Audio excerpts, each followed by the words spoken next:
Thank you, sir. We can hear you just fine. Okay.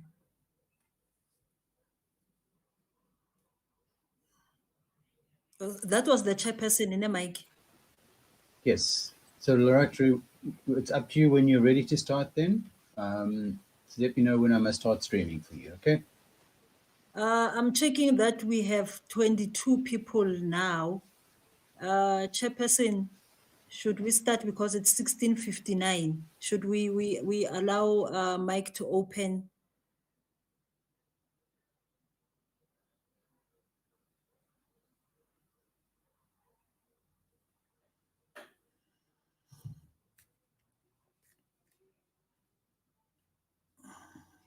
Lerato, out of the, I'm saying let's start maybe at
Live streaming is on.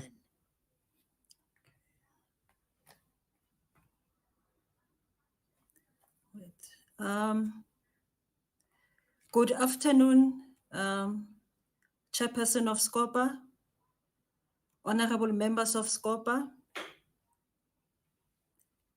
Chairpersons of MPEC, honorable members of MPEC, ward councillors, ward committee members, ladies and gentlemen, and colleagues, I welcome you all to the virtual stakeholder engagement session for Scopa. Scopa stands for Standing Committee on Public Accounts. My name is Lerato Botman. I'm a public participation coordinator in the Public Participation and Petitions Unit in the Gauteng Provincial Legislature. The Gauteng Provincial Legislature is mandated by the Constitution of the Republic of South Africa to make laws for the province, to oversee the work of the provincial government, to ensure public participation in the work of the legislature, as well as to promote cooperative governance. It is with the aforesaid that we are gathered here today because the Scopa would like to meet and engage with you with regard to its work. Without a waste of time, I would like to introduce the Chairperson of Scopa, Honorable Canele, who will be addressing us today about the work of Scopa. Honorable Canele, welcome to the session, and the platform is yours. Thank you. Thank you very much, Lerato. And let me also take this opportunity to welcome all who are present, who have joined us in this discussion. Let me indicate that this is a new platform for me, so I might find it difficult to do certain things, but I hope that you will be able to bear with me. The first thing I would like to do is to put up on the screen the presentation we will be making today. Let me just see how it goes. That's what I would like to share. Just 1 second. Yes.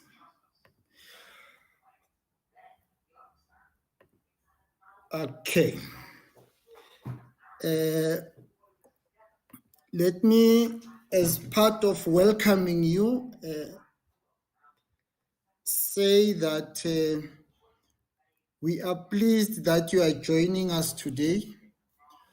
What I'm presenting now, I'm going to focus on some few areas. We've agreed with Lerato that some of the issue areas that I'm going to talk to are going to be more about giving you information which is going to empower you to understand our work and also to be able to contribute in the discussion. So I'll just do an introduction, then from there we'll get to the mandate of Gauteng Provincial Legislature, just to elaborate on some of the things that Lerato has just indicated. Then we'll have, I'll discuss with you some planning and budget cycle of GPL because there's some work that Scopa has to monitor in that regard. Then engage you on functions of Scopa, which is basically our mandate.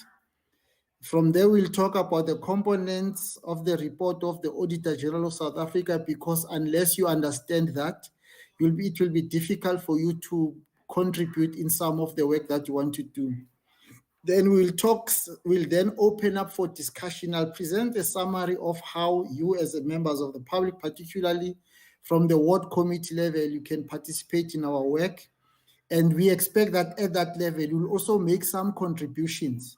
So it's matters that we are proposing, but you can also be able to make some contribution in that regard. Now, let me just say that so we're gathered today or this evening to share ideas on public participation, but particularly as it relates to the work of Scopa, which is, as Lerato indicated, the Standing Committee on Public Accounts. So amongst others, we hope that as we explain to you, because you are from municipalities, you'll also see the link between our work and the work of the Municipal Public Accounts Committee and how we support, and you can also be able to support that work. Although our discussion is not focused on MPECs, but we are just going to raise it because it's some area that you are familiar with. Our focus is mainly focused on the Provincial Standing Committee on Public Accounts. We'll also be able to engage with you today in the purpose of laying the foundation for the next term, because we understand that the term of local government elections, or the term of the current local government, is coming to an end. So I know the question that you could be asking is why now? We are hoping that this discussion will help lay the foundation for the work we'll do with the incoming ward committee members and the public in general. So your ideas are going to lay the foundation for what work we're going to do next.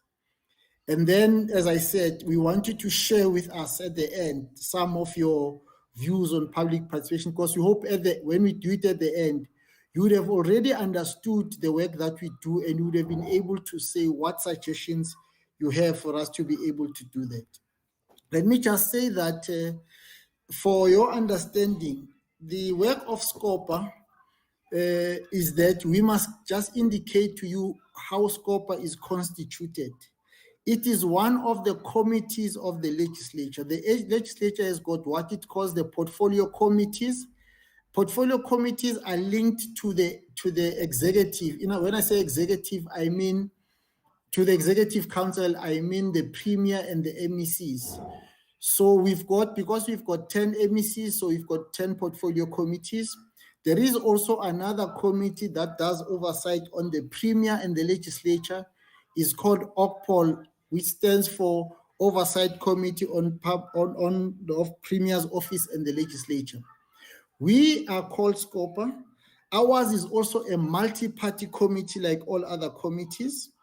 In other words, members of our committees or membership in our committee is all political parties, but is proportional representation based on the number, on the proportion that we have in the legislature. So as things stand in this current financial year, this current term, the ANC has 4 members, the D has 3 members, EFF has 2 members, the Freedom Front Plus has 1 member.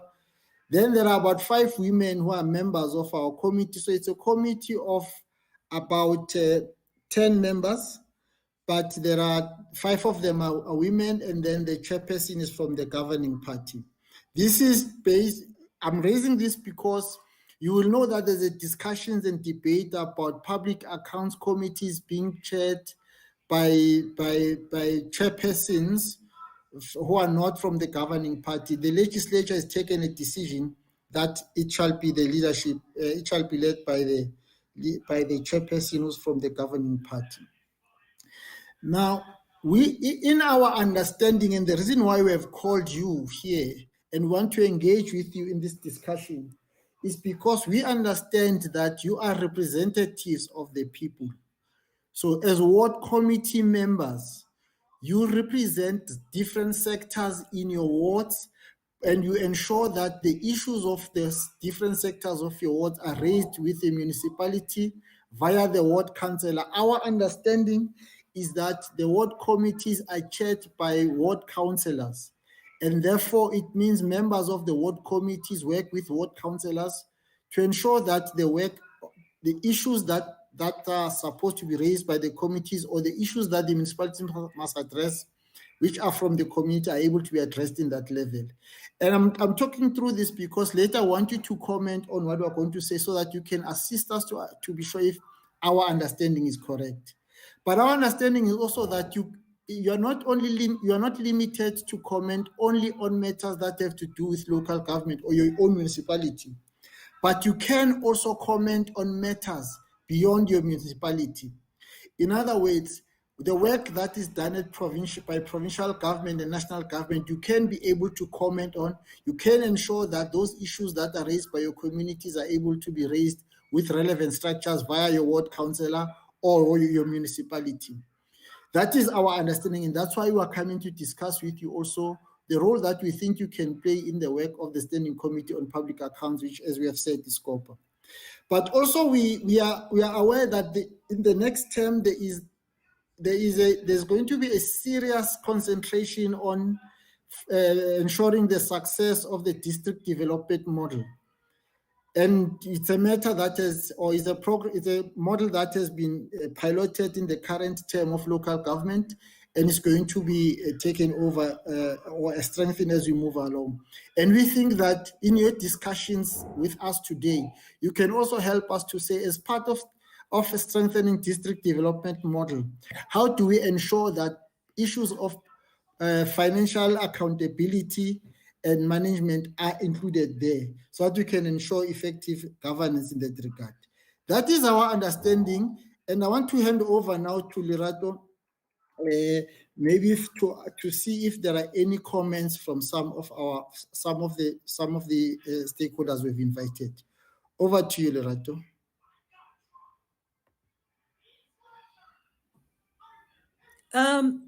Thank you, Chairperson. I would like, I'm checking on the chat box now. I see colleagues are here, but I am not sure of their names. What I will do then is that any ward member from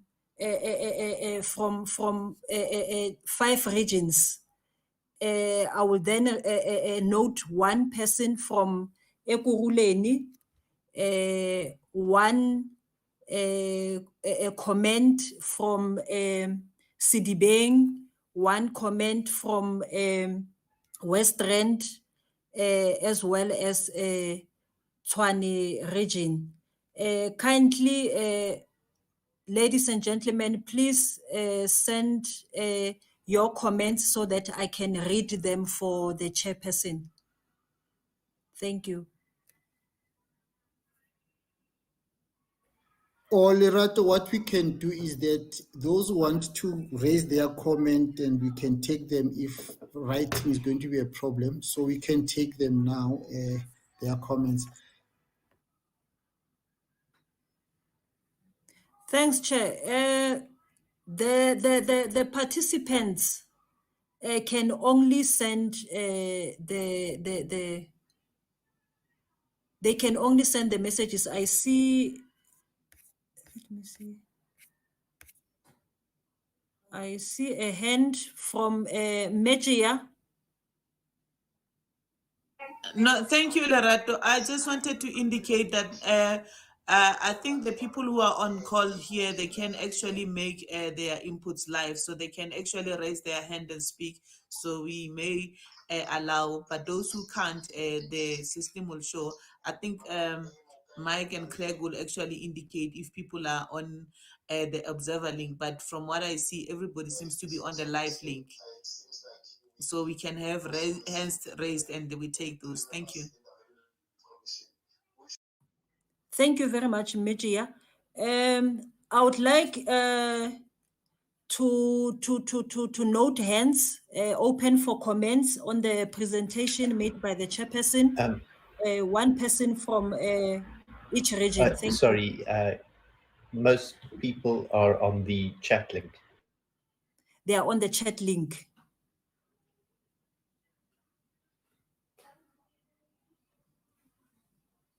Okay, Lerato, maybe what we should do, we should continue. Yes. Maybe those that have questions they want to ask on the chat link, they can do so. We can always go back to them and respond to those questions. Yes. Let me send them a message so that they can see that they are allowed to send their comment. Then when I see them on my side, I will inform you and read them to the whole meeting. Thank you.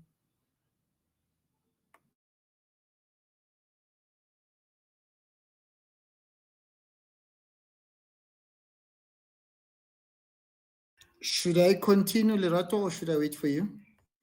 Yes, you can continue. So far, there's no comments.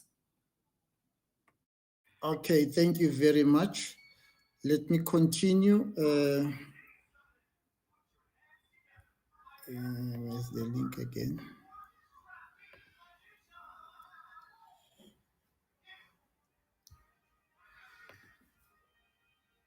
So we want to move on to discussing with you, colleagues, what we call the planning and budget cycle. The reason we're doing this is because unless you understand how the planning in the legislature works, and unless you understand the budget cycle, it's going to be difficult for you to make some of the contributions that we expect from you. Let me just indicate that it is expected that at the beginning of a term, in other words, after elections, the provincial government produces what it calls a 5-year strategic plan.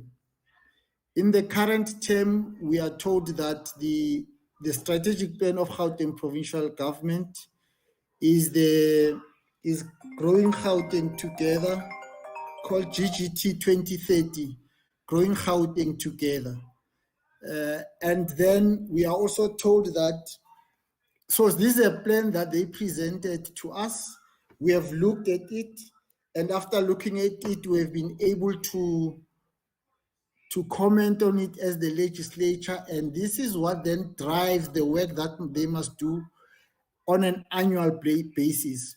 This is the work that all departments must focus on, and they do that by producing what they call their annual performance plans, which are abbreviated as APPs.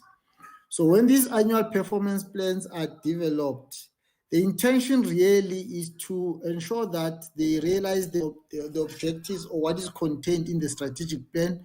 So it's an annual implementation plan, if you were to call it, so that it must be able at all times to talk to what the strategic plan is about. And then what happens is that this is developed at the beginning of each financial year. In Gauteng provincial government and it's the national government, the financial year starts on the 1st of April of one year to the 31st of March the following year. I know that for you colleagues in municipalities, your financial year starts on the 1st of July and ends on the 30th of June. So ours starts 3 months before yours and ends 3 months before yours. So it would mean that the work that we do when we talk about the financial year in the legislature or in parliament, we talk it's a year that starts from the 1st of April to the 31st of March. This annual performance plan, we do assess them on a quarterly basis through the quarterly performance reports which are submitted by departments and through annual performance reports which are part of their annual reports. Most of them are also looked at by the Auditor General. Now that is what we do. So on a quarterly basis, we do engage with those reports to assess if they are still on track with their annual performance plans, and then also to ensure that we track through the annual reports that they have been able to achieve the plans that they said they want to achieve in the financial year.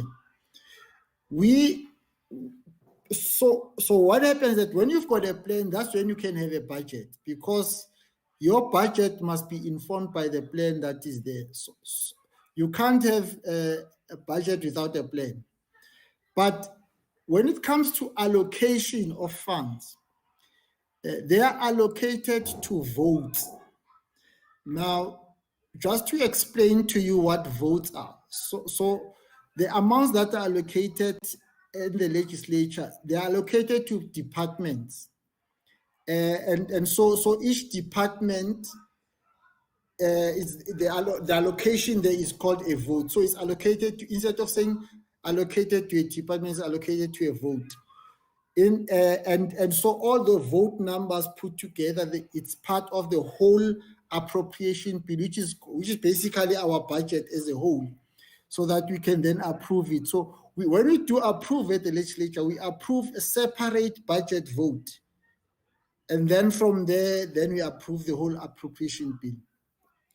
Now, there are, in the way the provincial government and the legislature is organized, there are 15 votes. So in other words, to make it simpler, there are 15 departments, but I wouldn't call them departments for now. These votes are one, which is vote one, which is the office of the premier. So there's budget allocated for the office of the premier, and it's allocated to vote one. Then there's budget allocated to Gauteng Provincial Legislature, which is vote two. Then there are the other 12 departments, there are other 13 departments which are then provided their budgets, and each is called vote by vote number until vote 15. Now, I just want to clarify something so that you understand that with departments, it's possible that one MEC has got two departments under him or her. So it would mean that the MEC could be overseeing more than one budget vote or vote. So it's very important that you understand that, because you shouldn't be confused that there are 13 votes, but there are 10 MECs. As an example, MEC Maile runs 2 budget votes, which is one for Cooperative Governance and Traditional Affairs and another one for human settlements. So is MEC Tau, who's running one for economic development and another one for agriculture, and rural development. So there are some MECs who are running more than one vote. So it's very important that should be made clear. You'll see the importance of this later, because when we as Scopa consider our reports, we consider budget votes and the work that has been done in that regard. There are also entities that we have in Gauteng Province. There are many in the Gauteng Provincial Government. Now, you must be able to understand this Gauteng Provincial Legislature, which is convened by the Speaker, and it's got members of the Legislature. Then there's Gauteng Provincial Government, which is led by the Premier, and then there are 10 MECs. So most of the departments have what they call entities. Some of you would know them as state-owned enterprises, but these are provincial entities that are established, like Body Nukeng, there's Gautrain. So there are a number of them, and I'll show you later how many there are. I think there are about 19. So they get their budget from the same department. So when the budget vote is allocated to a particular department, part of that money would then be allocated to the various entities. And then there are, as part, when they start implementing their programs, they must ensure that they spend the funds according to the prescribed legislation. Now, in the way they spend, sometimes there are some problems that go wrong, or there are things that go wrong. And in that way, that is why you find that they've got different kinds of expenditure. We find something called unauthorized expenditure, and I think most of you would be familiar with the word unauthorized expenditure. This is an expenditure where, remember I said to you, we allocate each vote a particular amount. So this is approved by the legislature, that amount for a particular vote. Let me make an example. The office of the Premier would be allocated a particular amount for the different programs that they have. Now, it can happen as it has happened. So where a department overspends what has been approved by the legislature, it then becomes an unauthorized expenditure. When it overspent on a particular vote, it becomes an unauthorized expenditure. And that unauthorized expenditure has to be dealt with in a particular way, which I'm going to explain to you. In fact, we did have one recently. Some of you would know that there was an investigation around the issues of life asset demanding, which was conducted by the Deputy Chief Justice Musineke. When that report was finalized and the order was made that the office of the Premier must then give monies or compensation to the victims, it was during a financial year. They couldn't wait until a new budget is approved. So they had to pay out of what they had. So they overspent. And that became an unauthorized expenditure. I thought I should just clarify that. I'm going to come back to how we treat it later. Then there's also what we call fruitless and wasteful expenditure. In the way that the department would be able to spend, it could be that they would spend on things that they would have avoided.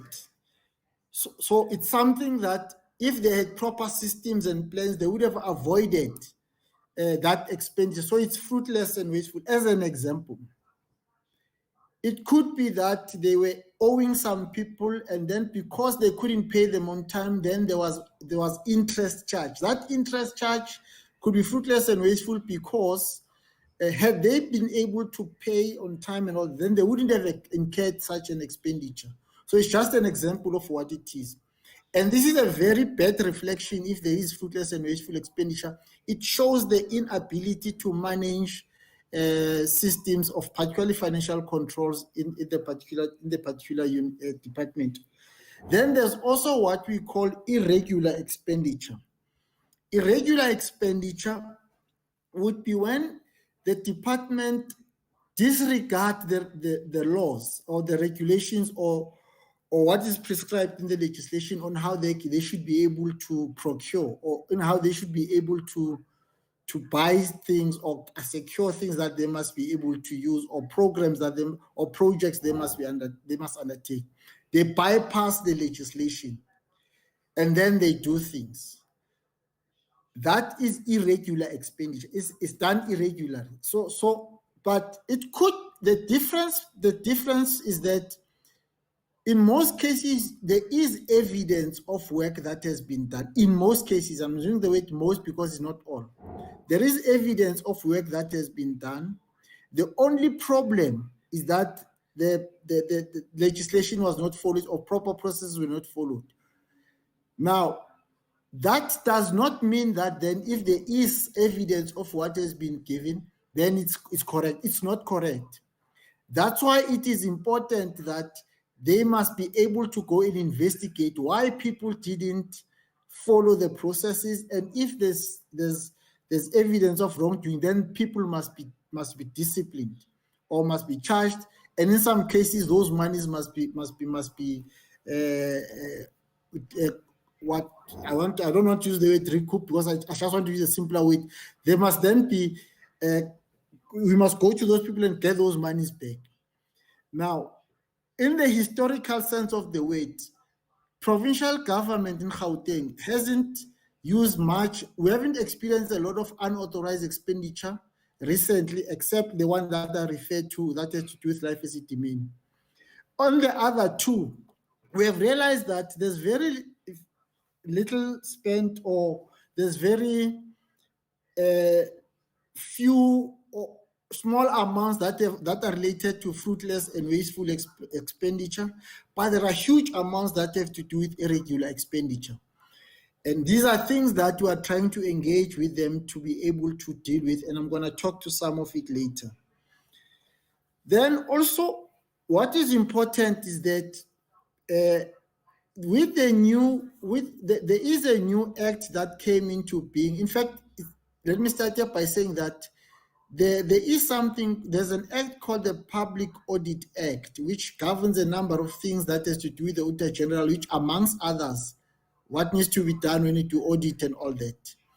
But in addition, there was an amendment to the act, which amongst others prescribed or introduced something called material irregularity. In other words, it gave the Auditor General more powers to deal with certain things. Now, remember, I spoke to you earlier about irregular expenditure, and I said to you, it's when the department has been able to spend, but they didn't go through the proper legislation. Now, in the case of material irregularities, it means, it's just to be simpler, is that it's where irregular expenditure has happened, but it has caused some problems. So in other words, you find that there was no compliance with legislation, and in the way it was done, there's also some fraudulent activities that happened, or there's theft, and there's a breach of a fiduciary duty. So, but if you look at it in the way that it has happened, it has a potential to, or it has already resulted in material financial loss. It means a big amount of money that has been lost, or it's clear that there's a huge amount that can be lost.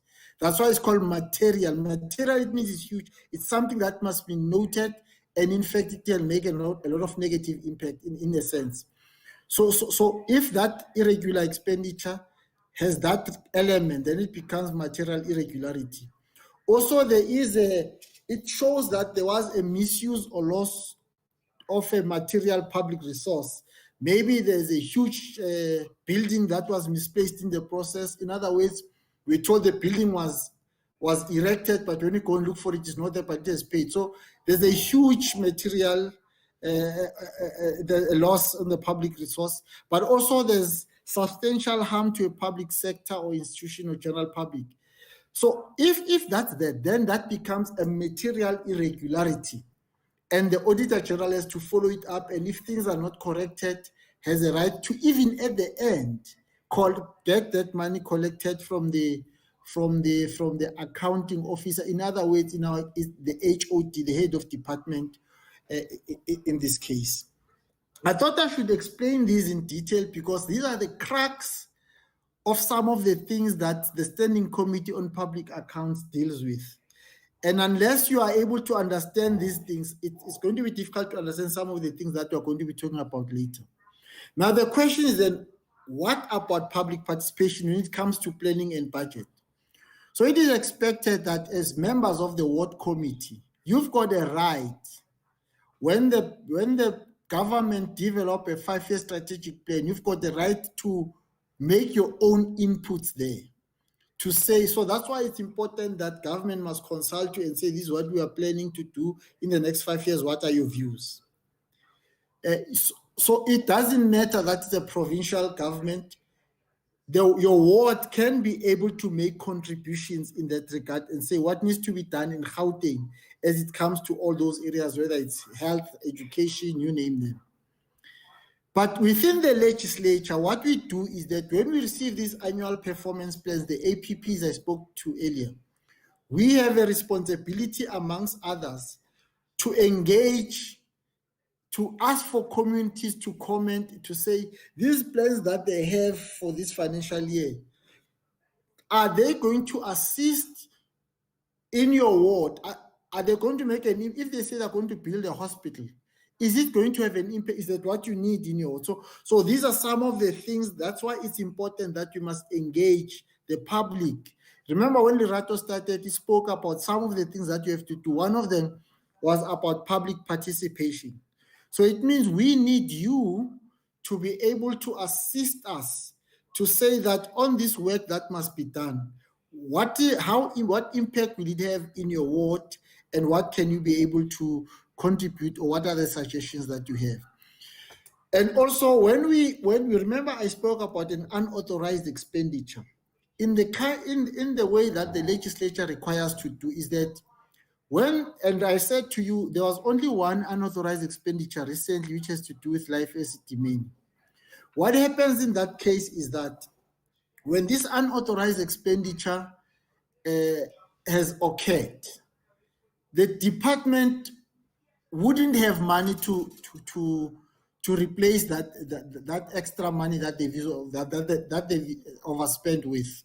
The only way they can be able to get it is if they go back to the legislature to ask that the legislature consider the matter, and depending on the decision of the legislature and what it has found, it can decide either one, that in the next financial year, let's give them extra money to replace what has been overspent by, or it can say, no, we think this is not legitimate. You did something wrong. So you must make sure that your own funds that we give you, work it around in such a way that you are accommodated it. But before we arrive at that decision, we need to consult the communities and have their views, particularly those that were affected by that unauthorized expenditure. So that's where public participation also comes in when you consider that. As I said earlier, even when you consider the quarterly reports, we need the views of the public. When we also verify the expenditure management, in other words, when we verify, for instance, as I said, that you find in irregular expenditure, they say they've built a clinic. We have to be sure that that clinic is there. And most of the time we rely on the views of the communities, because we cannot be everywhere. That's why when we receive the reports and we told that these things have happened, we need the committees to say, yes, we've seen these things happening in our place, so yes, they are there. No, these things haven't happened. So this irregular expenditure is really irregular, and it cannot be condoned. By the way, condoned, it means that we can't then say it was done properly, or it is justified. It means there's something wrong, so there must be people there must be an investigation, and where there's wrongdoing found, the people must then be dealt with accordingly, and monies must be recovered from that.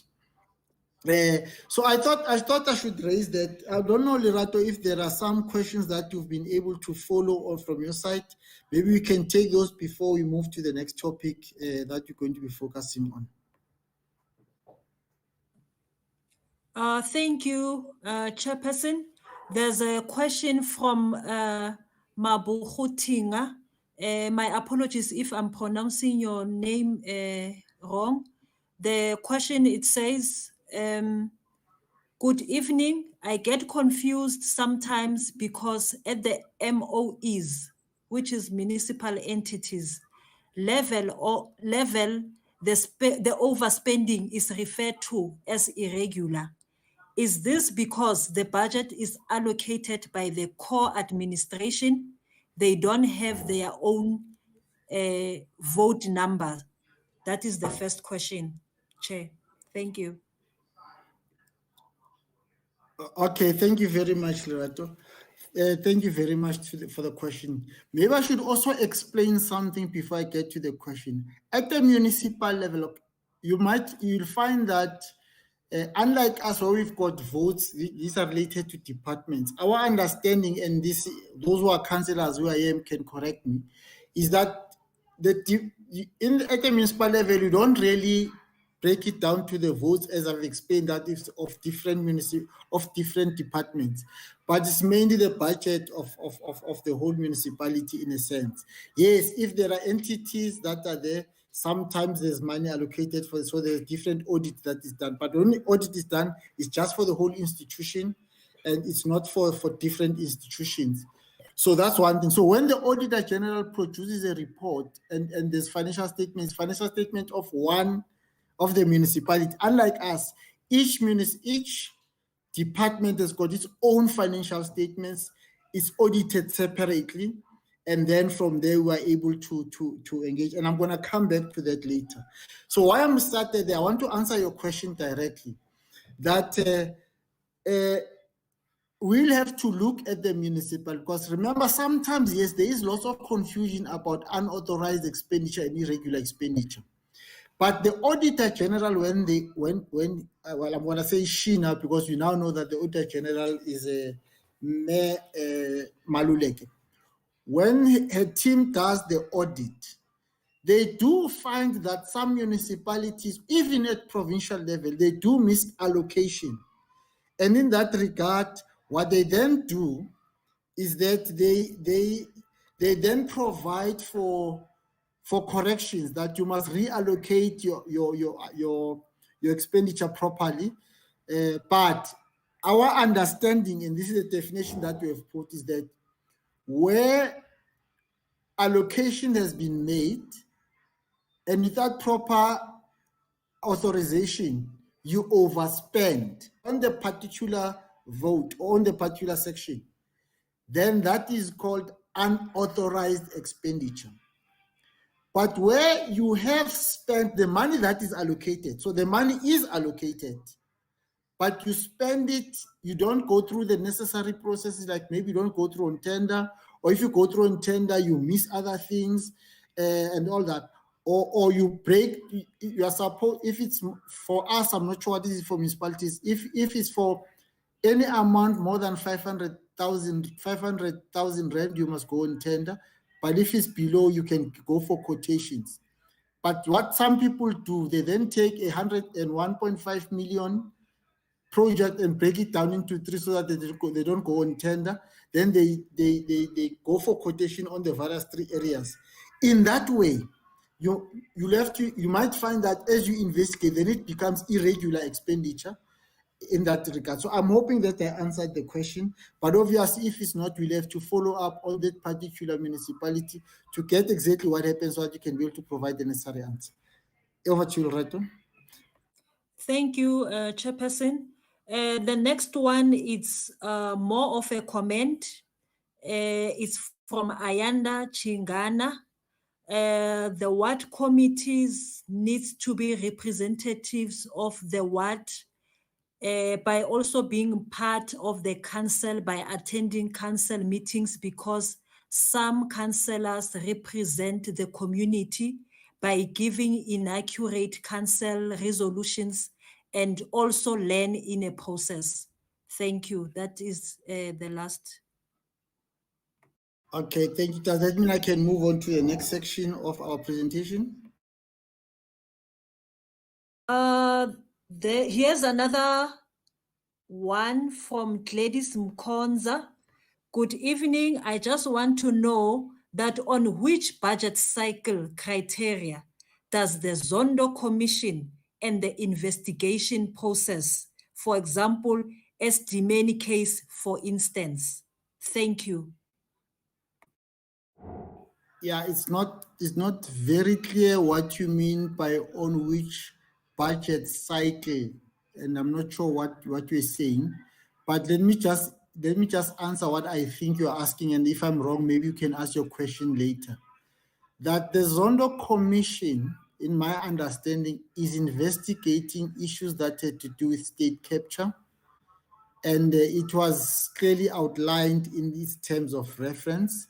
And people who've got issues that they want to raise, they would raise them there. I don't remember, and I might be wrong because maybe I missed some of the Zondo Commission sessions. I don't remember the life Estimeni matter going there. All I remember is that there was a separate process set up by the Premier of Gauteng. It was not Chief Justice Zondo, it was Deputy Chief Justice Musineke. It was a separate process which looked at everything and then was able to, it looked at whatever happened on life Estimeni in the period that, in the financial year that it happened. That's that. Yeah. Thank you, Loretta. Thank you, Chairperson. You can move to the next topic. Thank you. Thank you very much. Somebody has raised an issue about the sound background. I'm not sure if it's from me. I'm hoping that I'm very clear. If there's a problem, you'll be able to indicate. I can see what I can do, if there's anything I can do from my side. Let me move on then to the next area we wanted to discuss with you, which is going to help you understand our work,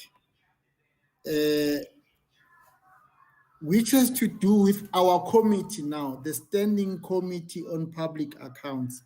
Remember, I said to you, at a municipal level, you've got the Municipal Public Accounts Committee, which is called MPAC.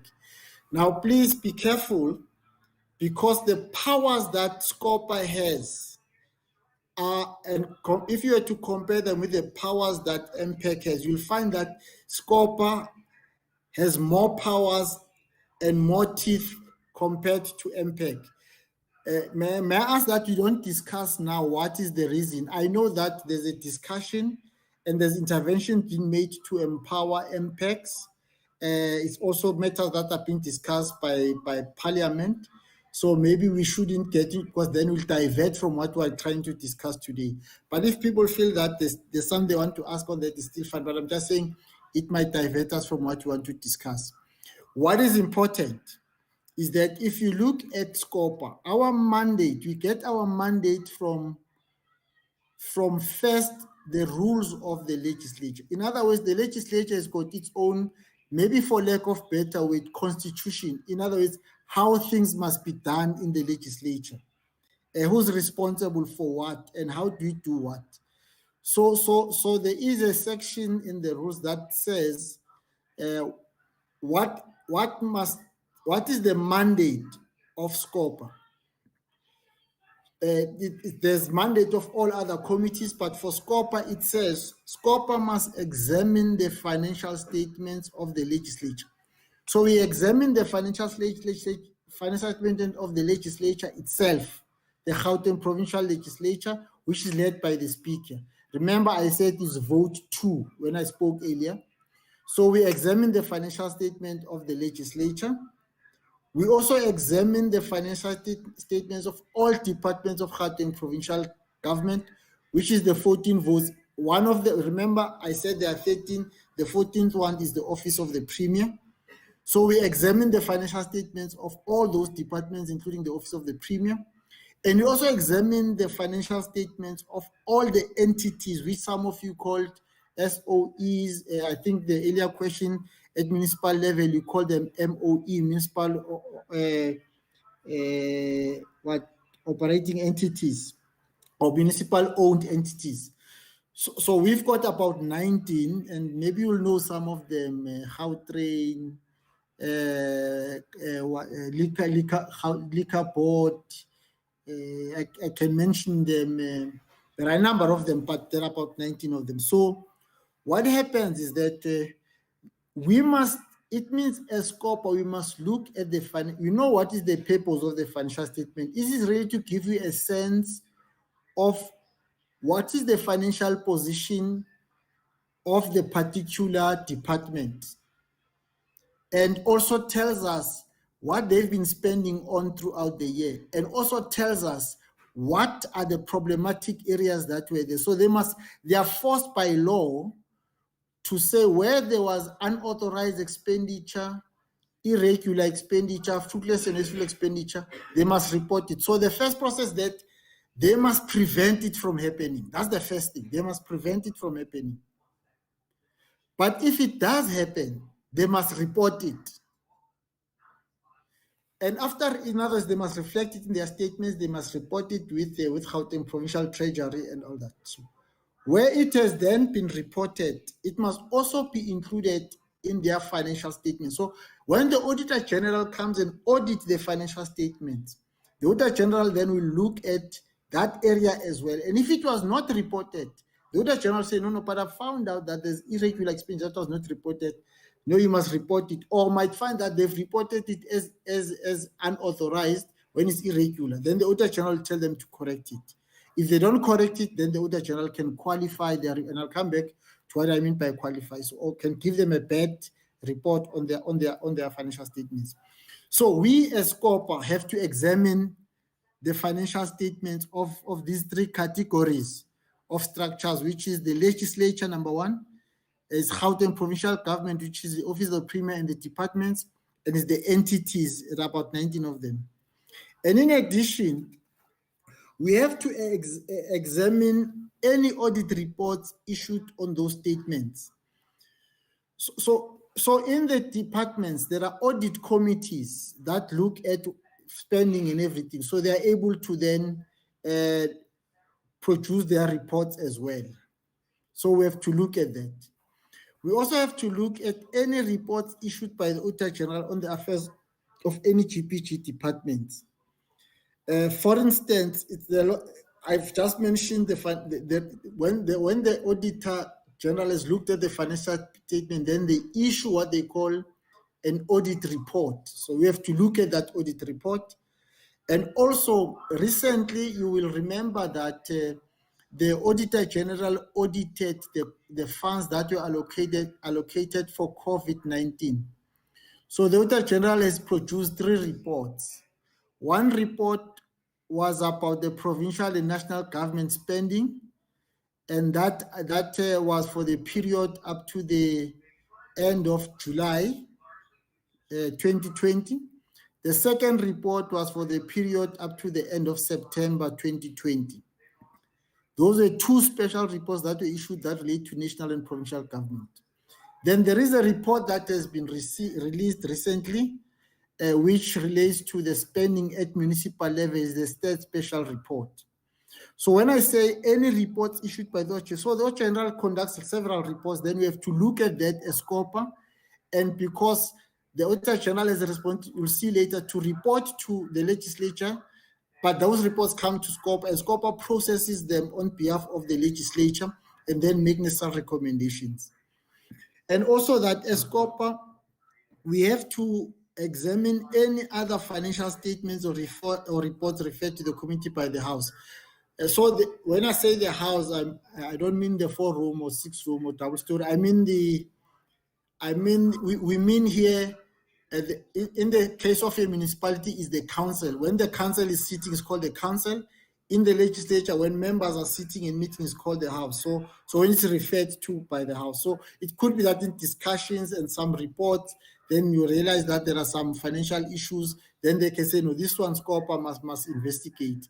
As an example, some of the reports that we have looked at is the report of the Public Service Commission that was referred to us, so that you can be able to look at it, because it looks at some of the financial issues that were not done properly. For instance, if you are employed by government, you are not supposed to do business with government. So the Public Service Commission looks at things like those, investigate, gets reports, and then when there are people that they found that they've been doing business with government, then those reports are sent to us to investigate further and be able to make necessary recommendations. So those are some of the things that we have to look at. And also that as Scopa, when we have looked at everything, we are supposed to report on any of these things, these reports that have been sent to us. So we have to give the reports to the legislature. But there is a process. When we look at all those reports, whether it's financial statements, the report of the Auditor General, other reports like the PSA and everything, when we do that, we don't just sit down and do it ourselves. We need to have the members of the community there. So it's the legislature says all its committees, when they sit, you need members of the community to be there. So we must invite members of the community to watch us as we debate this, so that if they have anything that they want to comment on, we must allow them to comment. We must take their views also, so that when we go and report to the legislature, to the House, we must say, we have looked at this report and these are the things that we found. But in addition, the community or the public have said, or our stakeholders have said this on this thing, and these are the things we must look at and be able to incorporate them in our reports. So it is important that we have this relationship with you as members of ward committees, so that you can also be able to raise some of those things and be part of our meetings as and when we hold them. We can also initiate investigation in our areas of competence. So in other words, if there's something that we want to investigate, go deep into and check it, we can do that. Recently, we have done an investigation on the expenditure management. You remember I spoke about it. I said it's unauthorized expenditure, irregular expenditure, fruitless expenditure. We looked at how in the last 5 years, the previous term, that is from 2014 to 2019, how they performed on unauthorized, irregular, and fruitless expenditure, fruitless and wasteful expenditure. Then we said, based on that, we are going to then assess how we're performing in the current term.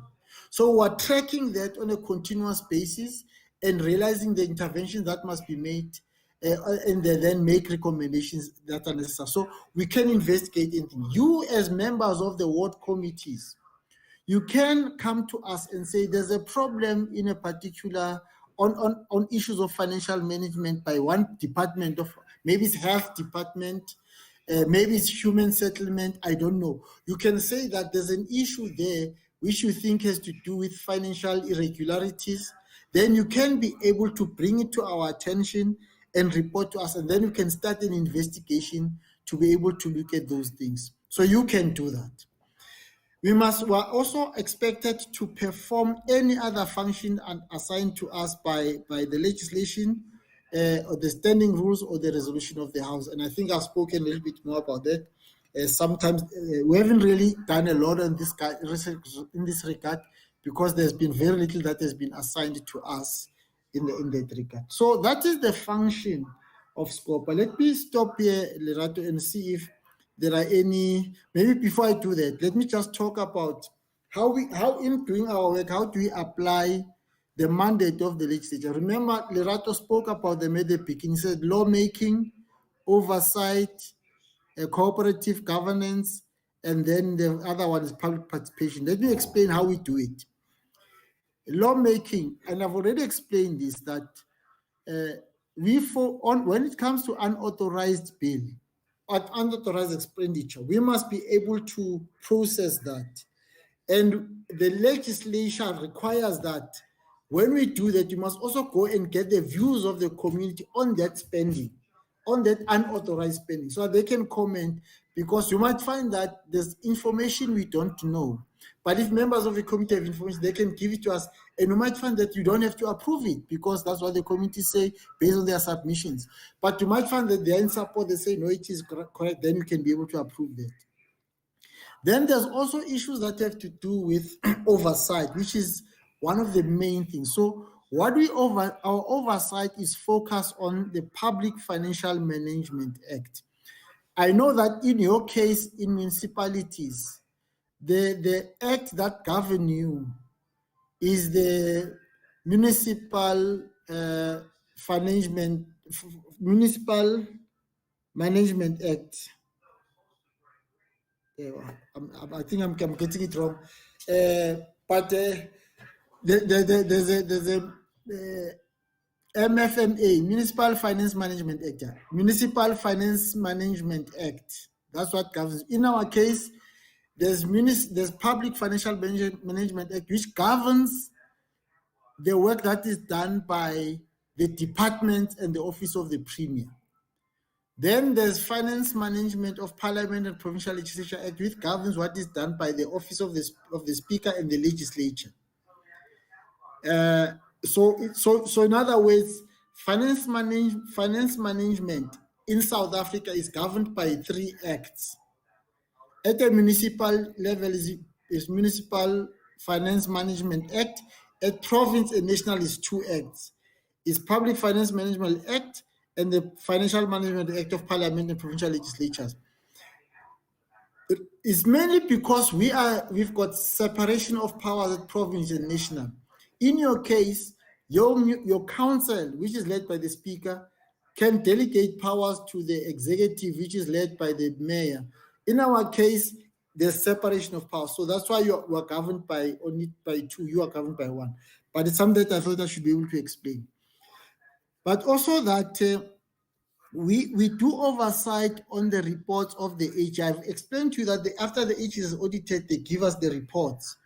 So, and these reports, in the way they produce them, and I'm going to talk to you later about it, what is contained in those reports, is directed by the application of the Public Audit Act and the amended Public Audit Act. And I've explained to you the amended Public Audit Act that talked about material irregularity. Then the special report on COVID funds, which also was a report we had to consider. And as we consider these reports, we need the views of the public to say what is their view on this. Then there's also treasury regulations. So the treasury at national level issues some regulations that guides what must happen, financial management issues in that particular period or in particular areas, and they must comply. So if they don't comply, we must ensure that we make necessary interventions are made. And then there's also, as I said, the standing rules of the legislature that govern us. So then so that was about lawmaking, and then it was about oversight. The third part is cooperative governance. We are expected to support municipalities. So in our case of Scopa, we support MPACs, Municipal Public Accounts Committees. We are expected to support them. We have a system, a process where we engage them on a quarterly basis, and the issues they raise, some of them raise them with the relevant departments so that they can be able to make necessary interventions. But in some cases, we have to do certain things ourselves, or maybe take up with some of our national structures.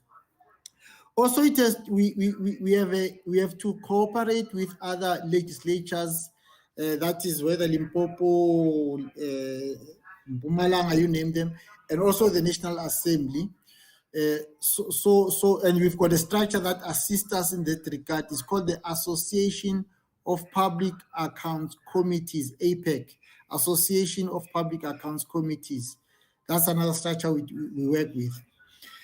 Then the last part of our mandate, which is how we take up the mandate of the legislature, which first was lawmaking, second was oversight, third was cooperative government, the last one is public participation, which is the main reason why we have called you here, is that it's about attendance, so that in the way we must encourage you to participate in our meetings. The advantage we have now is that we've given the use of technology. You don't have to drive to the legislature to come and be part of our meetings. You can join online. And joining online also means that you can, and I know that the legislature has got what they call reverse billing. So in other words, if you talk to the legislature in advance, you don't have to use your own data. You can be able to link to our meeting and use the legislature data. The only problem is that you log in and then you are not charged for your data. They don't give you a data in advance, because some of us, when we get data in advance, we use it for something else. So it's just something called reverse billing. And I think that's what was used for this platform as well. And then also we expect that through public participation, you can submit your own comments on the reports that are under consideration of Scopa, whether it's a report of the Auditor General, whether it's COVID, whether it's PSC, and all that. You can be able to make your own comments in there. Let me stop here, Lerato, and hear if there are questions that have arisen since after this. Thank you very much. Thank you, Chairperson. There's a question from Maboho. Just a clarity on the functions. I don't see how the Scopa affect at municipalities, or do they get involved through the oversight on provincial COGTA? That's the only question, Chair. Thank you. Thank you very much for that. What this is the first thing is that yes, as Scopa, which is the provincial structure, we don't replace MPEC, so we can't do oversight on the finances of the municipalities, because that's the responsibility of MPEC. All we have to do is to assist MPEC or empower them with training, support them, show them how we do things, that they can be able to be capacitated to do it. That's the first way we support them. But secondly, you are correct. Most of the reports of municipalities come to province via COGTA. COGTA, for those that are not aware, it stands for Cooperative Governance and Traditional Affairs. It's one of our departments led by MEC Mail. So yes, all municipalities report to COGTA. COGTA has a responsibility to ensure that things go accordingly at that level. So COGTA may, and I'm using the word may ask us as Scopa to assist in particular areas. But in most cases, COGTA works with Treasury, Gauteng Provincial Treasury, on dealing with some of the things. There were instances where Gauteng Provincial Treasury said to us as Scopa, we think there are problems at Mfuleni. We are asking you to assist us with some of the issues that you as the legislature Scopa. So yes, when they refer some things to us, we do, but we can't initiate it ourselves unless there's a request in that regard. I hope that answers the question. Thank you, Chairperson, and you can proceed with the presentation. Thank you very much. There's no question. Thank you. Thank you. Let me again.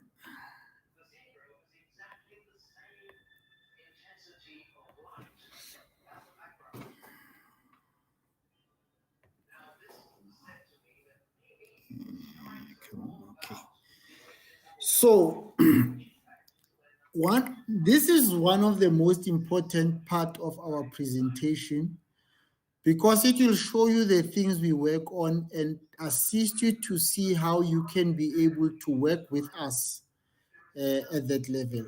It's about the report of the Auditor General of South Africa.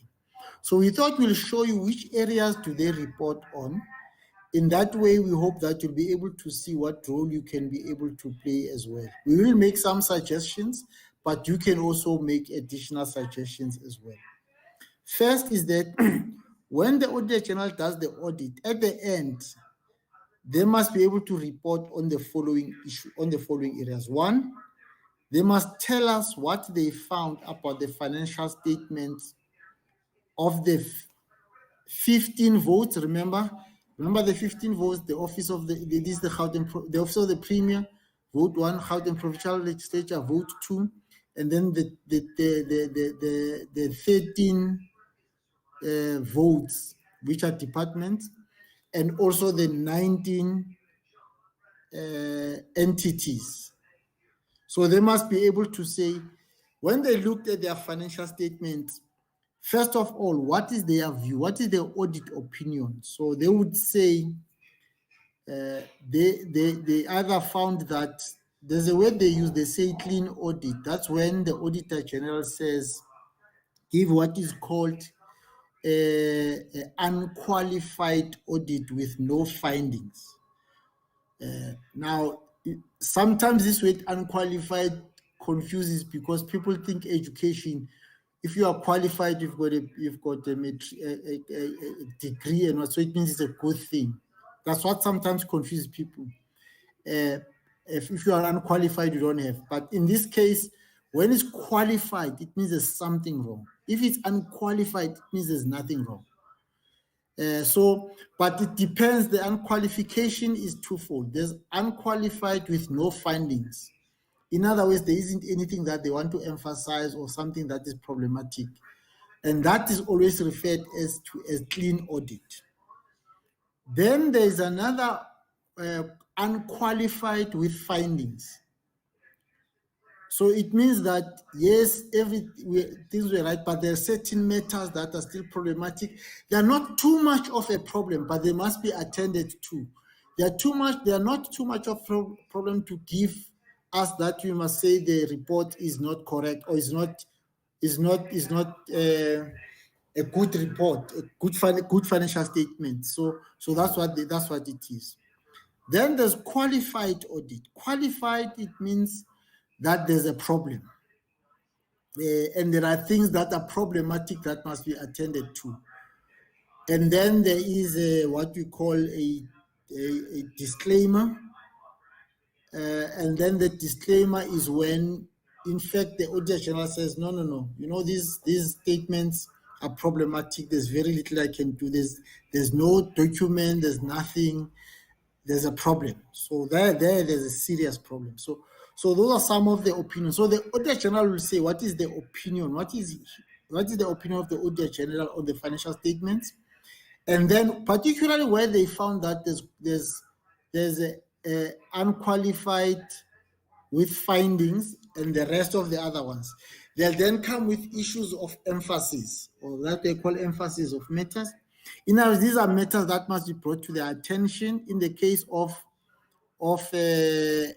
unqualified with findings.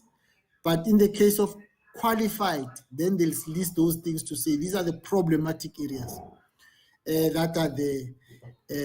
So they have to do with underspending, sometimes irregular expenditure, and litigations. In other words, where you find that the departments are taken through, because of settings that they've gone wrong, they've taken to court, and then they lose the case. So it's litigation and all that. So that's what we mean by that.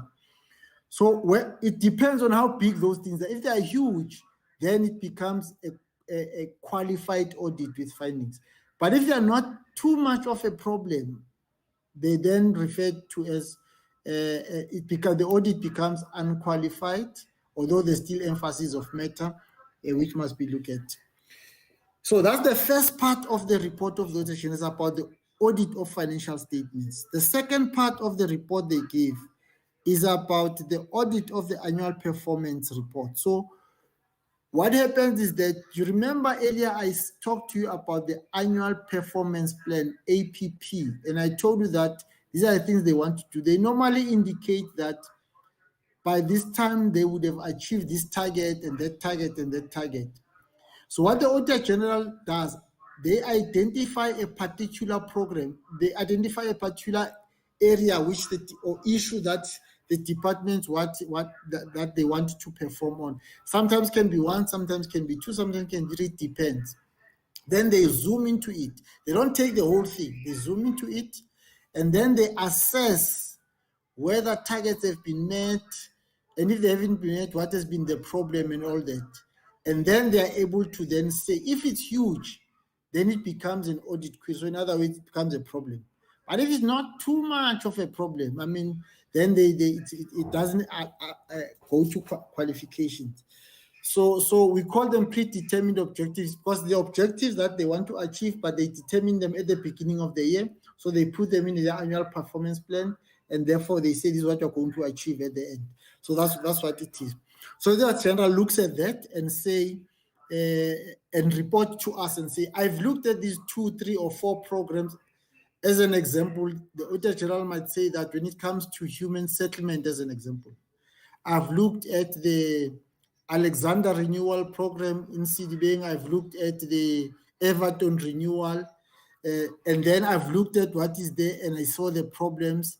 And then if the problems are big, then there's qualification. If the problems are not big, then there's no qualification. So these are things that the Auditor General looks at. And this is one of the important part for us, because we must then, as Scopa, say, okay, given these areas, if it's Everton renewal, which has resulted to qualifications, we need to move beyond just asking the department what went wrong and didn't. We need to go to the committees to find out what are the problems with this, because the Auditor General doesn't assess the impact of service on service delivery of that particular problem. It is the responsibility of Scopa to do that. So that's why we need to work with you to then say to us, where the Auditor General has found problems on predetermined objective or on the annual performance, what impact does it have on service delivery, so that you can make necessary interventions and be able to assist accordingly. So that is very important for us. I thought I should raise that because it's one of the important parts of our discussion today. And then also, the other part, the third part that the Auditor General must report to us is around the audit of compliance with legislation. Just hold on a second. There's something I need to sort out here. Just hold on a second. Maybe rather we can take some questions. Just it will take me about a few minutes just to correct that. Thanks, Chairperson. It's not questions per se, it's comment from Lulama. We welcome the presentation. Of importance for me is the fact that what committees are able to be part of the process on behalf of public, which we represent. The second one is from Leslie in Midval. He says, proudly Midval, we are the 7th clean audit. Another one from Ayanda. Why only getting monies back from those who are stealing instead of charging because it's a criminal offense? And then the other comment is from Lucky saying, thank you, this is an amazing webinar. Can we have access to download this video? Kindly advise also if this can be repeated for the new ward committees after the local government elections. Thank you. Okay, I might not have had the first one, but just on the second one, yes, Midval is one of our shining examples, and I think they've just recently been joined by Kuruleni. I think it's the 2 or 3 consecutive terms now that they've had clean audits. So those are our shining example in Gauteng. Obviously, we also have shining example at province. I think the Office of the Premier, Gauteng Provincial Treasury. So there are a number of departments, and at some stage we will talk to you about it. You'll see which ones are having that. On the question of, thank you for the complimentary note there. Yes, the advantage is that what we are having now, it's also streamed live on YouTube.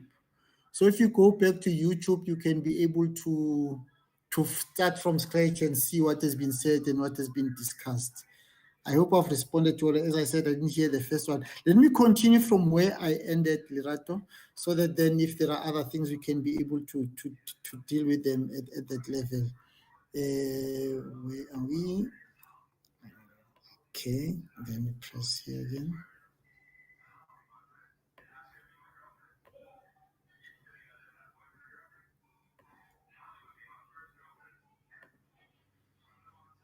Okay, so I was explaining the components of the Auditor General's report. So remember, I started by saying that is the audit of financial statements. Then I said is the report on the audit of annual performance reports. The third component that the Auditor General reports, if you go to the report of the General, is about compliance with legislation. Now I remember one question I didn't answer earlier. Before I come to pause, I reminded by this section. Yes, when it comes to people who have stolen money. Now, depending on the investigation, so the investigation might find the following. You might find that money was lost or there was irregular expenditure. But when you look, in fact, you might find that it's not because people deliberately bypassed legislation. Maybe it's because they are not properly trained. So what then happens is that in that case, there's a word they normally use is called consequence management. What then happens is that there is then, as part of consequence management, they begin to train those people so that they don't make the same mistake again. And in that case, you don't necessarily have to get the money back from them. You can assess, sometimes you have to, but most of the time you write that money off. Yes, there are instances where you find that when you investigate, you find the problem was deliberately, they bypassed the law. They knew they bypassed deliberately because they wanted to gain out of it. Depending on the amount, you can do one of the following two things or both of them. One, you can get back that money but still put the person in a disciplinary process. Or if it's huge amount, you can still put systems to get back the money, but you might find that because it's fraud and it's an illegal thing, you can then go to the police and report the person and be charged and be arrested. So those things are there, they are available, they can be done. So I thought I should answer that question because I remember when I come to this. So the third part of the report of the Auditor General focuses on the audit of compliance with legislation. So in other words, because you remember I said the PFMA, FAMPLA, I made the treasury regulations and all that. So in the way the departments, all the votes, the 15 votes and the entities, in the way they run their systems, they must be able to comply with regulation. So where they did in the Auditor General, let me give you an example of some of the problems that are there. On annual financial statements, you find that there is a way in which you must produce your financial statements. There's an example that was always made by the past Auditor General, the late Kimi Makwetu, may his soul rest in peace. He says one of the problems we have is that if we are to produce an annual financial statement of government, is different from producing an annual financial statement of your burial society or your organization. So you find some people get to be part of these or get to be appointed as CFOs because they were the treasurer of a particular burial society. It's a problem. That's not how it works. You need proper qualifications, you need proper experience. So in this regard, you find that there are the financial statement we produce is not just one, it's different kind of statements. And they've got a way in which they are produced and certain elements, they must comply with the law. If they don't, then there's a problem. Then you get qualified. But the Auditor General does allow you, if you present, because the preparation of annual financial statement is the responsibility of the accounting officer. In other words, when I say accounting officer, this is what I mean. In the case of your municipalities, is the municipal manager. But in the case of us, in the province and national, is what you call the head of department. And in the office of the speaker, because remember I said you're also governed by FAMPLA, it is the secretary to the legislature. And then in the case of the office of the premier is the director general. So when I say accounting officer, that's what I mean. But in entities, you have accounting authorities. So it's their responsibility to produce the financial statements. It's not the responsibility of the Auditor General. The Auditor General just audit the financial statements. So and the problem you have in municipalities, which we know, and the Auditor General always reports about it, is that you employ, when I say you, I'm not talking by all of you, sorry, let me just qualify that. Let me say some of you. Some of you have got accounting officers or even chief financial officers or a good financial, they have a finance department but they still go and appoint consultant to write or to produce financial statements for them. And that is another problem, because apparently those, they come at the cost of about 10 million rand for the financial statements to be produced. Now you find that even after they've produced it, they produce it wrong, you still get a qualification. It is a problem. Why upget consultants when you still get the qualification? So that's one of the problems we are dealing with municipalities, through MPEGs. But the point, remember, we're not discussing MPEG here, we're discussing Scopa. So let me just come back to what I was saying. I was making an example so that you can understand based on your own experience. Is that the annual financial statements that must be produced are produced by the accounting officers, and then they are submitted to the AG, and the AG then can look at them and then say they are fine or not fine. Where they are not fine, they can advise you, then you can change them. Where you have been able to change them, they're happy, then it's fine. But if you are unable to change them, then they give you a qualification. There's also around expenditure management. They also look at whether you comply with legislation. Expenditure management, we've been talking about it all the time. It's unauthorized expenditure, irregular expenditure, fruitless and wasteful expenditure. So they look at whether you have been preventing those, or if you have been reporting them properly, and those kind of things.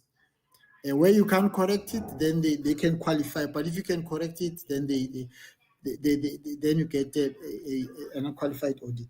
Then there's issues of procurement and contract management, which has to do with you remember, you are supposed to, when you procure, I'm not sure what the MFMA says, the Municipal Finance Management Act says, but with us, 500,000 rand and above, you go on tender. Below that, you can have quotations. Now, if you didn't follow all that, is a problem. And so those are some of the things that they are looking at, and they must report to us through that report. And then we must be able to say what must happen there. Then there's also consequence management. Consequence management has to do, remember, when you have found, like the question that was asked, which I didn't respond to, when you find that there was a problem, particularly on expenditure management, on unauthorized expenditure, irregular expenditure, fruitless expenditure, that you have got the responsibility to investigate what went wrong. And when you have investigated, whatever the decision taken, you must implement. If it means you must train people, you must do so. If it means you must collect the money, you must collect it. If it means you must send them to be charged, and then you must do so. That's that process of managing. That process is called consequence management. It depends on how long, whether you are able to do that or not. If you are not able to do that, then they give you a qualified audit. So that's the third part of the report of the Auditor General. There are other examples I can give, but I thought I should give those for now. Then they also report on other information, because when they look at your okay, what happens is that the report of the Auditor General looks at the whole annual report, and the whole annual report has got different components in it, which have to do with what happens in human resource, which has to do with what happens, the one I referred to as a performance report. There's a report of the audit committee. There are other things that are in that report. I'm hoping at some stage some of you will get closer to those reports, and you'll see how big they are. Then you get for each department. So all those elements, they look at that whole report, and so that although they don't really audit each and everything that's contained there, but they just want to see if the way it's reported and some of the areas, they talked to the financial report. And that's what they are really looking at. And so they can't now come up and say, no, that report is wrong or whatever. But they normally look at it and see if it talks to that. So that's what they do. And then they look at internal control deficiencies, like internally, the capacity of your staff to do things, whether you, particularly your senior management, to be able to put proper controls in the department. They look at that, then they give us a report on that as well. And then they also report to us on issues that have to do with what investigations are taking place in this. So if there's an investigation, maybe on irregular expenditure, they tell us that there was an investigation is now complete or is not complete, something like that's what they do. So that is what the report of the Auditor General says. And I've raised these things because it's important you understand what it says, but then the question is, what does it say to you? And I've tried to raise some of the areas which, particularly on issues that have to do with performance, that we can be able to work together on some of those things. Obviously, you might find that, especially when you talk to the stakeholders who work within the financial field, they can also comment on all other things. So we're saying, don't be restricted to comment on the areas we are raising now. We're raising them because we think those are the people who represent. That's the area of interest for people who represent. But you can't comment on any other thing in this report. And that's why these reports are available publicly. Now, let me just say, as part of closing this part of the report, is that we have already received the report of the Auditor General and the annual report of departments. There was a sitting on the 31st of August, which was last week, if I'm not mistaken, where we received these reports. We are now going to start the process of considering them. And we will be able to come back to you and say, can you be able to comment? You can also come back to us and say you want to comment on that. The good thing is that those reports are available online, particularly from the Gauteng departments, Gauteng provincial legislatures, what's this thing? Well, systems, and also from the Gauteng provincial government's electronic systems. You can be able to look at them. They are very thick. I can advise you, if you try to download them, you're going to spend a lot of money. So I wouldn't advise you to. It's better to download them and keep them on your system and read them from there. However, if you are unable to do so, you can go to the department and ask them for hard copy. They've got the responsibility to give it to you. That's public information. You've got the right to it, so you can be able to have it. So you can read it at your own leisure. Lerato, let me stop here because we are now going to move to the last section, where we are calling for suggestions. But let me stop here for now and see if there are further questions that you want us to take up. And if there are some maybe we didn't respond to earlier, you can be able to indicate to us so that you can respond to them. Over to you, Lerato. Thank you, Chairperson. There are two questions so far. The first one is from Joseph Dube. To what extent does Scopa took assessment? The presentation seems to focus on financials. Municipalities are not managing well the assets such as properties. The second question is from Howard Skins. Why does Scopa not enforce action against government departments that continually get qualified audits every year?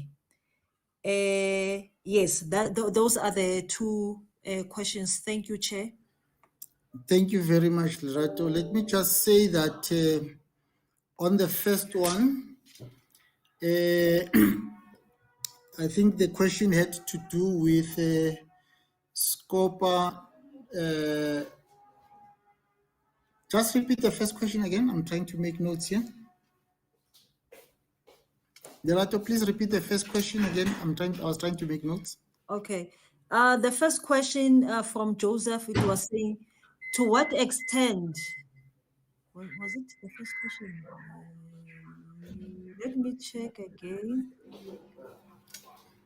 Yes, it's from Joseph. To what extent does Scopa assess? I think he wants to say, to what extent does Scopa do assessment? The presentation seems to focus on financial matters, whereas municipalities do not manage the assets well, such as properties. Thank you. Okay. No, thank you very much for that. Let me indicate that I think you remember the difference I made between Scopa and MPEG. So although our work is the same, we do oversight. So yes, if you look at the work that we do, we examine financial statements, we examine reports of the Auditor General. Obviously, if you look at them properly, including contract management, it's things that we will look at if they are reported by the Auditor General. However, ordinary people on the ground can also report on them. We can be able to look at it. The problem at the municipal level, which is based on our discussion with MPEGs, is that they're not sufficient or adequately capacitated. And I remember when I started, I said, we are also looking at some of the things that we can do to build capacity of MPEGs, and also there's legislation that is being considered at national to see what can be done to empower MPEGs further. So the point I'm making is that you will be right that they might not have capacity to look at contracts and all that and buildings and all that. But the truth of the matter is that if those matters have to do with provincial government and national government, they're reported to us, we can be able to follow up on them. Remember, I said we can also investigate on matters of interest to us. The next question, Lerato?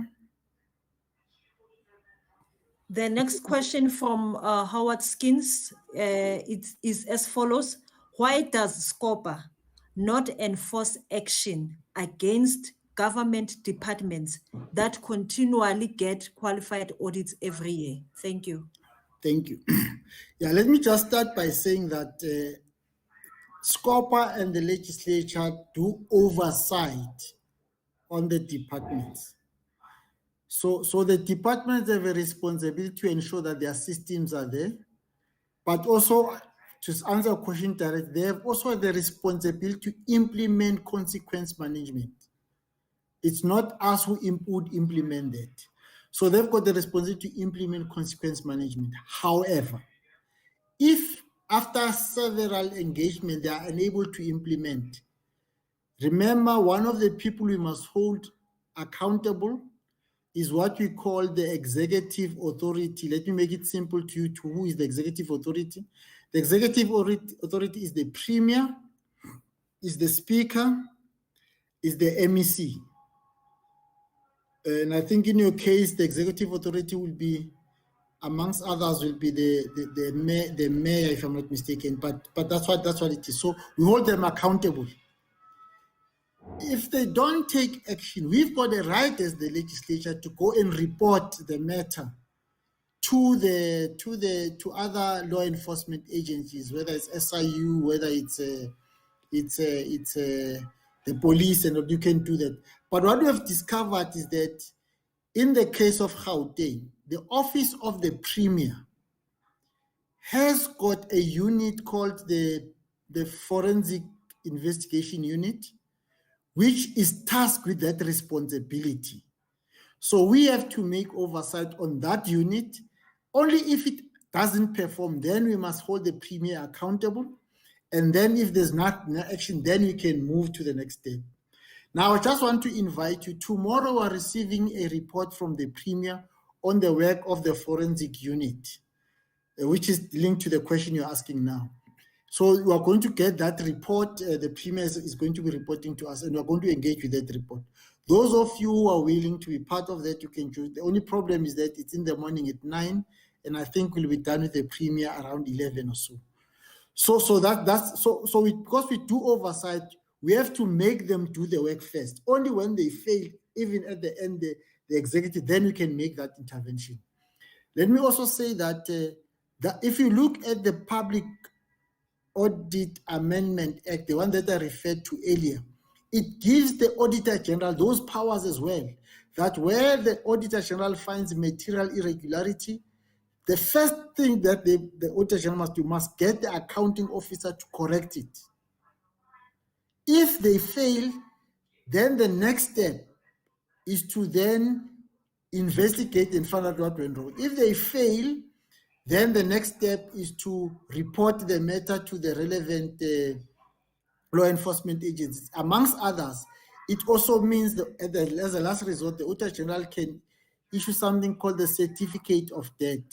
In other words, can say, because we now quantify your error or your mistake or fraud or whatever, or inability to act, we think it costs this amount, let's say R1 million. So you as the accounting officer must now pay, we're going to take that R1 million from you directly. So there are those steps that are there, but those things come as a last resort. We must make government to do what they're supposed to. Now I'm confusing you when I say government. When I say government, I mean the Premier and the MECs, because we are the legislature. Remember, we do lawmaking, oversight. So they are implementing policy and all that. So that's why we call them government. So we must make them the executive, which is the executive council, the government. Okay, when I say executive council, I also mean exactly that. Remember, they are called MECs, member of executive council. In your case, it's called the mayoral committee, I think. That's why you call them MMCs, member of mayoral committee. We call it the executive council. That's why you call them members of executive council, MECs. I hope that answers the question. Thank you. Thanks, Chairperson.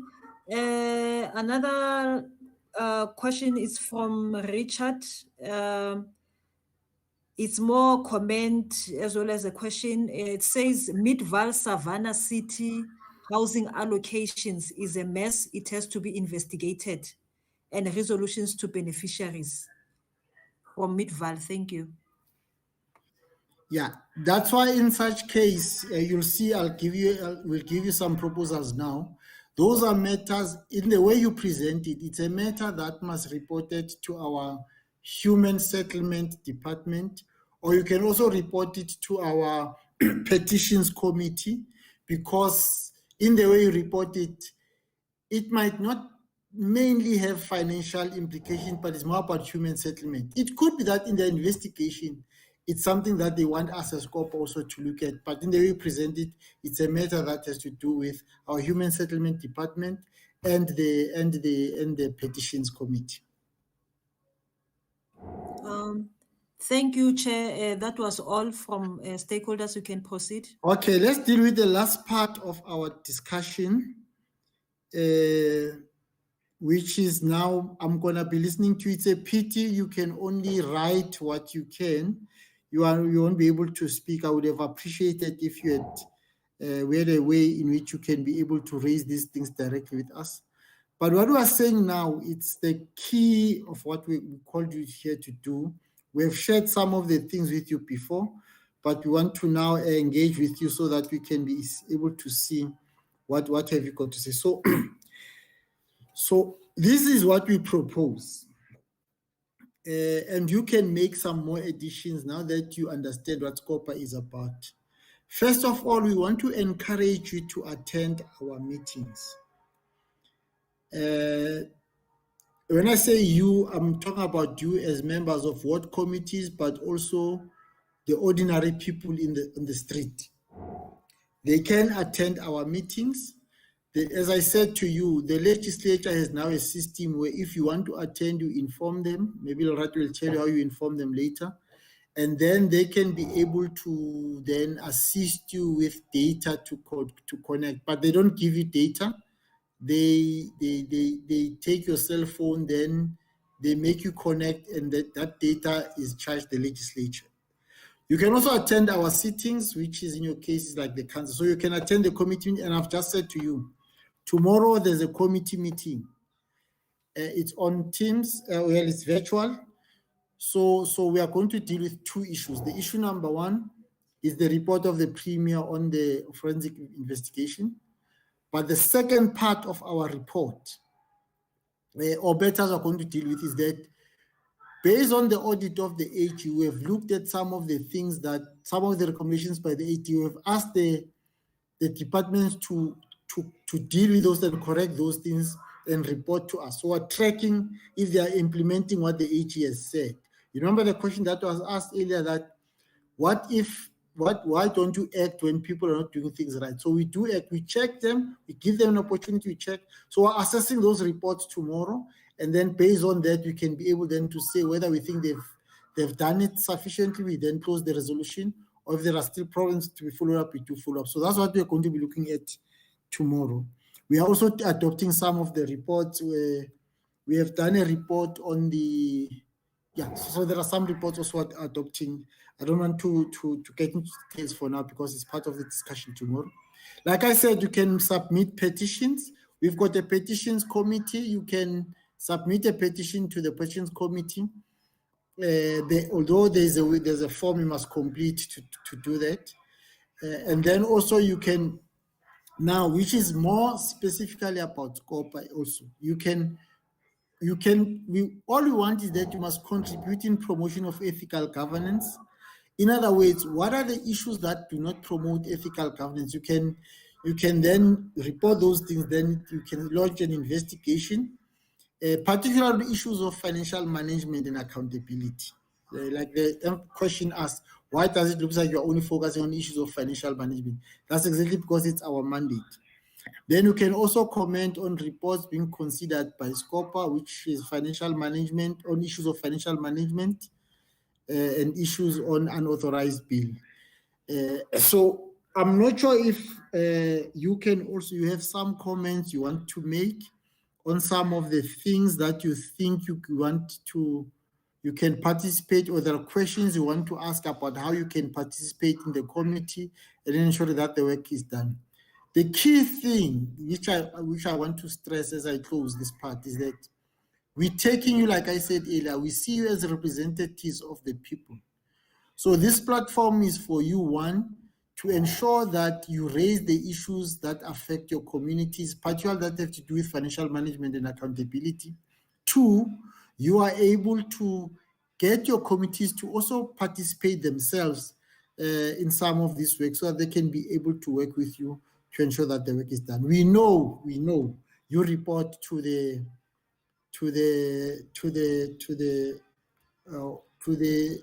you work through the ward councillor. So we are not saying do away with that, but be able to work in that regard. Thank you very much, Lerato. That was the presentation. Thank you. Thank you very much, Chairperson. The presentation was straight to the point, and I hope our stakeholders understood and gained more information because it was also educational at the same time. In terms of petitions, if there are people that want to submit petitions, please check on the chat box the email address of the petitioner, Mejabulisile Shabalala, or you can submit to PPP. They will receive your petition and respond accordingly. The meeting of the Scopa committee for tomorrow, it will be on GPL, Facebook, and YouTube.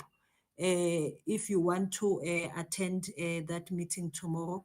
That is all from my side. Thank you, Chairperson.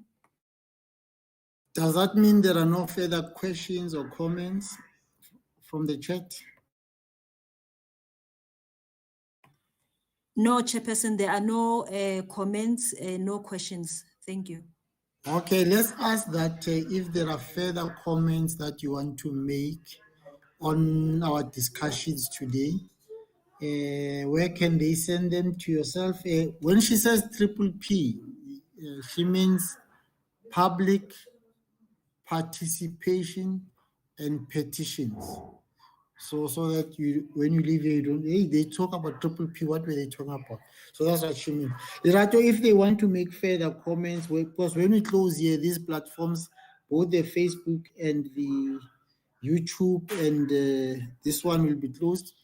Where can they forward their further comments or questions? Thank you very much, Chair. They can send an email to PPP, which is myself. My email address is on the chat box. It's lbotman@gpl.gov.za, and my contact is 079-509-1192. And we will process their comments and the questions accordingly. Those that need to be submitted to the Scopa, we will forward them to the committee, and those that are more of petition, we will forward them to the petitions team. Thank you. Okay, thank you very much. Should we close now? Yes, Chair. Okay, thank you very much. Let me thank all of you for participation. And I know that some of you would have said before you came here, you came with interest, wanting to know what is this animal called Scopa and how does it talk to us. In fact, one of the reasons we call is because we are aware that a lot of things that we deal with as Scopa seem to be high level or small issues of that can only be understood by professional people within our fold. But the legislature's understanding of public participation is not just people commenting, but it also means you must take steps to make people understand. And it is within that that understanding that we have extended this invitation to you. We are willing to educate, to make you, because it's only when you are informed that you can be able to participate. So thank you very much for your participation, for the time you've spent here. I'm hoping that it was worth a while. Thank you for the team that coordinated the whole system, those that coordinated on Facebook, on YouTube, and on this platform. It's a very interesting platform. My first time I'm using it. But also thank you to the teams in municipalities that brought you together and assisted in coordinating this. Lerato, thank you very much for the beautiful work that you've done. Thank you very much. We can adjourn. Thank you very much, Chair. Goodbye. Bye.